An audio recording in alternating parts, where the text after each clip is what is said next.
Pemirsa, Komisi 3 DPRD Kabupaten Buleleng Senin kemarin melakukan sidak ke Pasar Banyuasri, Singaraja. Sidak ini dilakukan lantaran banyaknya keluhan dari para pedagang yang sampai saat ini belum ditindaklanjuti.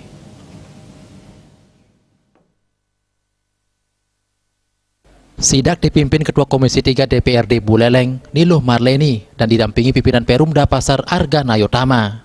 Dewan melihat kondisi bekas bangunan pasar darurat yang masih berdiri dan menghalangi ruko dari pedagang. Kondisi ini membuat pandangan kurang baik dan kumuh baik oleh pedagang maupun pengunjung. Dewan segera mengkoordinasikannya dengan pihak terkait untuk bisa membersihkan bekas bangunan yang berada di lambung barat Terminal Banyuasri tersebut. Selain itu juga berkaitan dengan lesunya aktivitas ekonomi di lantai 1 dan 2 di Pasar Banyuasri, akibat pembeli lebih memilih berbelanja di pasar tumpah yang berada di parkiran. Hal ini menimbulkan kecemburuan dari para pedagang karena pembeli jarang melintas ke dalam pasar. Kondisi tersebut menjadi bahkan pertimbangan dari Dewan untuk mencarikan solusi agar aktivitas pasar bisa bergerak lagi. Keluhan-keluhan juga seperti misalnya tidak ada pembeli gitu dari ya tidak ada lagi kata-kata itu.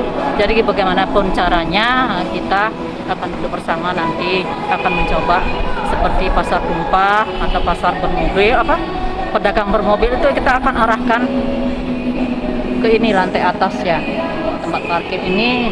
Mudah-mudahan nanti pembeli itu bisa naik. Pasti akan dicari yang namanya pedagang grosir, itu pasti dicari sama pembeli. Sementara itu, Direktur Operasional Perumda Pasar Arga Nayotama, Putu Dana Arta mengatakan, hari Jumat ini rencananya akan melakukan pembersihan pada bekas bangunan tersebut dengan melibatkan pihak yang terkait. Sementara untuk menangani lesunya aktivitas di lantai 1 dan 2 di Pasar Banyuasri, ada rencana pasar tumpah dan pedagang bermobil akan dipindahkan di parkiran lantai 3 pada pasar tersebut. Sudah mulai pemilik lapak itu sudah membongkar karena mereka mungkin sudah diberikan arahan dari Pak Kadis Dinas Perhubungan.